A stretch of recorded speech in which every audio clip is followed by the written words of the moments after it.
Ang tag-iya na sa atong lawas mao ang Dios. Igo na lang kita gipiyalan niini o gusto sa Dios nga ikaw, ako, kitang tanan atong ampingan ang atong lawas. Gani ang handom sa Ginoo ingon niya sa 3 Juan kapitulo 2 ingon siya, mga hinigugma, kinahanglan magmauswagon kamo sa tanang butang pinaagi sa labi na sa maayong panglawas. Gikinahanglan igsuon nga maayo atong lawas. Di man maayo nga mga lagat tas Ginoo nga daot atong lawas, no? Lisod na pug kaayo nga mga lagat nga daot ang atong lawas. Kinahanglan maayo gyud ang atong lawas. Busa ang Ginoo nahibalo siya unsay gi-design nga ibutang isulod sa atong lawas. Unsay atong kaunon. Nahibalo na sa sinugdanan unsa gani ang atong pagkaon usa sumala sa Genesis kapitulo 1:29 mga balili o tanon o bunga sa kahoy, prutas, bunay gi-design. Kaso lang, dito nagsugod igsoon, ako lang gi-review ni ang atong tema, nga dito lang nagsugod igsoon ang pagkaon sa unod, human sa lunop, kaya wa may mga tanong. Pila gud kaadlaw ang lunop, 40 kaadlaw, 40 ka gabi, walay mabuhi nga tanom, tanan nga mga butang diha sa kalibutan, patay. Gawas lang nga naa sulod sa arka mga mananap sulod. Apil sin Noe og iyang mga pamilya. Mao ni nga dito palang daan makaisunan nag-declare na nanay declaration ang Dios kung unsa ang mga mahinlo nga mananap ug ang mahugaw nga mga mananap. Gisulod niya tinagurha unya ang tinagurha nga parisan mahugaw, ang mahinlo tinagpito. So anong gibuhat man ni mga pangutana ta? Iksunan akong ipasabot sa inyo. Anong gibuhat man niya? Di man na ipakaon, lami man. Iksoon, sa tanaman sa idin ang usa nga hinungdan nganong nakasala ang tao. Tungod niya atong kahoy, bunga sa kahoy sa pag-ilas baigdotan. Nganong gibuhat man punto sa Dios dito sa tanaman sa idin? Makaisunan, ang tubag that is test of loyalty. Pagsukod na sa atong loyal, pagkamaunungon nga to sa Ginoo. Kumutuman batag dili. Pag-ingon sa Ginoo ayaw pagkaon, bisan sa paghikap niini kay mamatay ka. Apan si Iba mikaon gayud ni ana. Usa nga gigamit sa kaaway aron nga makahulog sa sala ang tao, mao ang pagkaon. Ang Dios wala nagundang pagpahimangno ayaw pagkaon kay mo na hinungdan nga mamatay ang tao. Apan ang tao midumili gayud sa pagpahimangno sa Dios, gipaminawan ni ang kaaway. Busa bantayan nato igsuon, ang Dios usab naghatag gihapon siya o kalainan sa mahugaw o sa mga mahinlo nga mga anak. Buot pasabot, ingon niya sa Deuteronomio atong balikan igsunan nga kining mga mananap nga pagkakanon niyo, Deuteronomio o 14 versikulo 4 ingon diha, kining mga mananap pagkakanon ninyo ang baka, karnero o kanding na ipakaon. Buot ipasabot nagisgot ni kining sa dietary law magud na. Yes. Dunay balaod sa pagkaon nga kung atong supakon mahimong makasalata. Ang Dios manggundag hatag balaod. Doon na tay moral law, doon na sa tay dietary law. Doon na say balaod sa pagkaon nga kung atong supakon ni mahimong makalapas ta sa balaod sa maayong panglawas. Muni nga ang Ginoo strikto siya. Ang ipakaon niya baka, karnero, kanding. Mauning mga mananapa igsunan. Napa daghan. Sa tinuod lang daghan gyud kaayo ang ipakaon sa Dios nga mga mananap nga mahinlo kini. Kay ug imo tan-awon ang Biblia bagsunan sa iyang title di sa kapitulo sa Deuteronomio 14, mga mahinlo og mga mahugaw nga mga mananap. Sa ato pa daghan man kaayo ang mga mahinlo nga mananap. Muning tungod sa kadaghan gibutangan niya gihanan. Duha akong ihatag lang. Ang kuko sa upat ka nagkamang ha, nagkamang ato ni timan-an. Walay labot ang wala nagkamang ani, naglupad walay labot. Upat nga kuko nabahin sa akong basahon gyud. O bersikulo 5 og ang tagatag sa kamananap nga nabahin ang kuko o nagbaton sa kuko nga pikas o nagapangusap sa kinaon taliwala sa mga mananap kana pagkakanon ninyo. Duha. Pikas or nabahin ang kuko. Mo na siya makaisunan. Og nagapangusap sa kinaon. Duha ang sign tungod sa kadaghan mananap. Gimension diri ang uban pero naa po diri ang dimension niya nga specify gyud niya maigsunan nga dili kanon pod mga mogaw. Bersikulo 7 sa kapitulo 14 sa Deuteronomio. Ingon diha, bersikulo 8. Og ang baboy kay pikas ang kuko, apan wala magapangusap sa kinaon, mahugaw kini alang kaninyo. Sa unod ini dili kamo magkaon, dili kamo usab magahikap sa patayng lawas niini. Kaya mo na maigsunan, gimension gud niya ang baboy nga dili ipakaon nganuman. Ang baboy unta pikas ang kuko.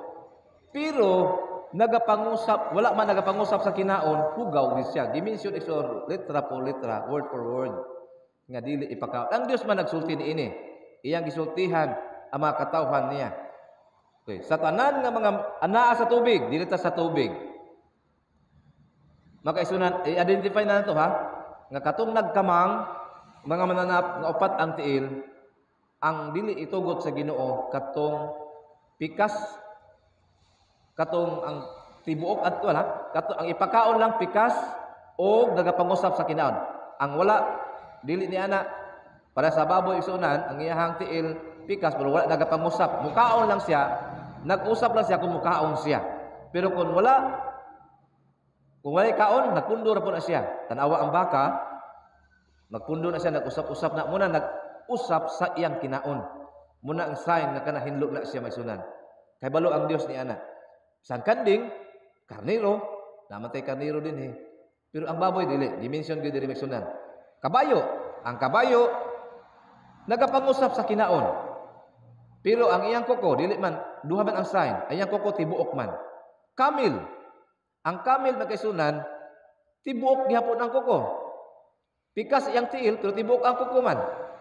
Kunya, nagapangusap sa kinaon, pero tibuok man. Dili gihapon pwede. Duha ay ilhanan igsuon nga itugot nga hinlo kana. Okay, so nasabtan na to. Wala labot ang manok ha, wala pa'y labot. Dili ta sa kay ang manok belong na sa bird, langgam. Padayon ta sa bersikulo 9 sa kapitulo 14 ingon diya. Sa tanan nga anaa sa tubig, kini pagakanon ninyo. Ang tanang adunay kapay og himbis, pagakanon ninyo. Duha gyapon igsoon. Ang naa sa tubig, bisan unsa na sa dagat, masuba ba og sa dagat na. Basta naa sa tubig, ang ato ipakaon sa Dios, ang naay kapay og nahimbis. The rest ana, kung walay kapay wala himbis, dili na siya ipakaon. Hugaw na siya maigsunan. At bersikulo 10 atong tibason. Og bisan unsa nga walay kapay og himbis, dili kamo magakaon, mahugaw kini alang kaninyo. Ang Deuteronomio 14 bersikulo 10 maigsunan, duha gyap iyang dimensyon. Kung walay himbis, walay kapay, hugaw na siya. Unsa may naa sa tubig nga walay himbis way kapay, daghan. Muna nga sayra to maigsunan, ang Biblia nagsulti, ang Dios nagsulti niini kay iya man sinulat. So, maura ang ipakaon diha sa maspidlayan, tilapia, uban pang bangos, tambang nga naay kapay himbis. Ang uban ni ana nga walay kapay og himbis, dili na itugot sa Ginoo. Dili na itugot sa Ginoo. Timan na to na magkaisunan. Daghan man diha nasa tubig nga walay kapay walay himbis. Daghan man pud ang dunay himbis na kapay kay kana siya limpyo na gitugot sa Ginoo. Buot pasabot magkaisunan nga kanang mga mananapa nga gitugot sa Dios magsunan kanunon. Apan kaning mga butang, mga mananap nga wala gitugot kay hugaw, dili gid na kanunon. Timan ana to maigsunan kanang word nga kanunon tungod kay hinlo na. So ngano man lagi makaon man lagi, lami man lagi, pero wala gitugot hugaw siya. Dili siya kanunon. Kung kaunon na nimo igsuonan, ikaw lang, no. Padayon lang diha kun imo nang kaunon. Pero ang Dios nag-ingon siya, nagdili siya ayaw. Ayaw, ingon niya. So, bersikulo 11 sa kapitulo 14 sa Deuteronomio. Sa tanan nga mga mahinlo nga mga langgam, magakaon kamo sa mga mahinlo. Apan mao kini ang dili niyo pagkakaon. Agila, ang Azor, bersikulo 11. Og ang agila sa dagat, kana mga magsunod tanaw na to ni. Daghan kayo, banog, no? Ingon sa iyang matang, ug ang tagatag sa kauwak. Ingon sa iyang matang, ug ang bukaw, ug ang lechutsa, ug ang kroklilo, ug ang banog, ingon sa iyang matang, makaigsunan, kining gi-mention din nga mga langgam, mga dagit. Ato timan-an igsoon kana bitaw mo taol sa gabi, kana mo mutaghoy gabi, unya mudagit igsuon, duha gyapon ang sign kana mga mananapa, kana mga langgama hugaw na. Kana bitaw mo syagit og gabi, unya mo mudagit, mangdagit, kana mga langgama hugaw na siya. Usahay maisunan, bantayan nato ni kay ang Dios nagsulti niini nga dili gyud na siya ipakaon. Dili bi mga 70 Adventist nagsulti ani ang Biblia biya. So tan-aw nato makiisunan nga naa di ay mga butang, mga mananap nga dili di tugot sa Dios. Mo na nga mangutanat tang ano mga 70 Adventist di man mokaon. Tungod kay nagtamod ka sa balaang kasulatan. Makiisunan. So, ingon diha ang Deuteronomio 19 versikulo 18, daghan pa, no? So naa diri ang mga kabog, no? Naa diri ingon sa iyang matang ug ang tanan nga nagakamang nga mga pak-an mahugaw alang kaninyo. Dili ninyo kini pagakanon kanang nagkamang nga pak-an, dili pwede magsunan. Dili pwede. Versikulo 21, dili kamo magakaon sa bisan unsa nga namatay sa iyang kaugalingon. Kana bitaw nahikog, bisan paghinlo na siya, mananap na nga gitugot sa Ginoo. Ingon siya, dili ka mo magakaon. Kana bitaw namatay sa iyang kaugalingon, naghikog nga mananap. So dili na pwede kaunon na kaisunan. Pwede ra na ihatag dito sa iyong kaila asa na ayaw gid pagkaon kay ngano man ingon din kamo mga pinili nga katawhan sa Dios. Sa to ba? Ang mga katawhan sa Dios pinili ang pagkaon. Ang Biblia nagsulti ni ana. So nasayon na ta pagisunan. Kini nga mga bananap nga gi-mention din makita nato na sa Levitico 11 kapitulo 11 ug Deuteronomio kapitulo 14. Mauning mga mananap paigsunan nga dili gitugot sa Ginoo. Bisan pagani tan-aw nato ang tanawa ang concern sa Ginoo ni Jesus Christ sa iya makatawan sa iyang kapanahonan. Ang Marcos 5 isunan kapitulo 5 dunay sugilanon diha nga usa ka sa adto sila sa Perga. Sa diha miadto sila ginesus sa Perga, idunggo sila dito maisunan, imisugat ang taong giyawaan. Nga dito nagpuyo sa lubnganan, naayang puyanan. Dugay na siya dito nagpuyo, magsinggita siya, magsamad siyang kaugalingon, gibasa na isunan, kini nga sugilanon sa taong giyawaan, gipangutana siya, ingon si Jesus, kinsa imong ngalan?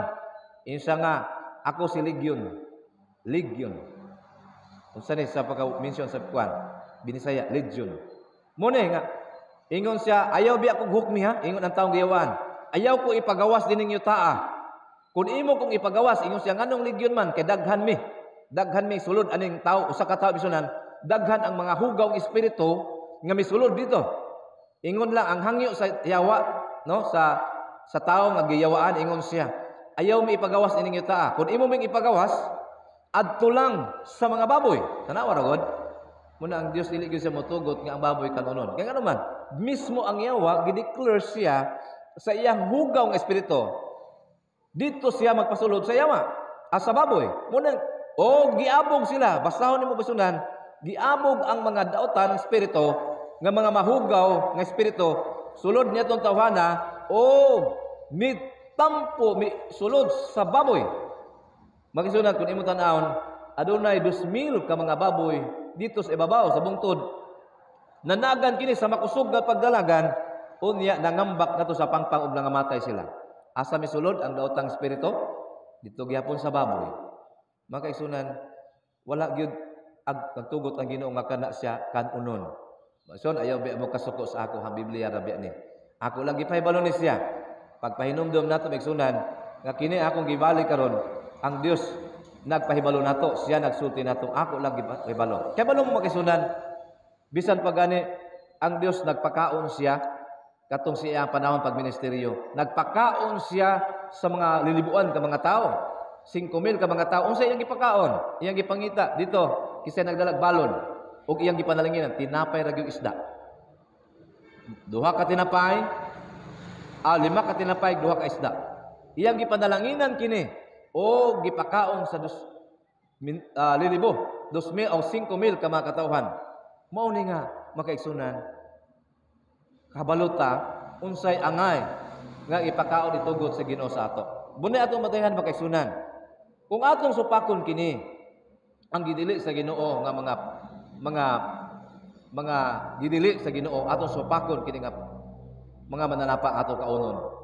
Makasala ba ta? Of course, gidili manggod. Basta gani gidili igsunan, pero nganong lami man kaayo. Igsunan, wala pa po ko katilaw sukad ni ana.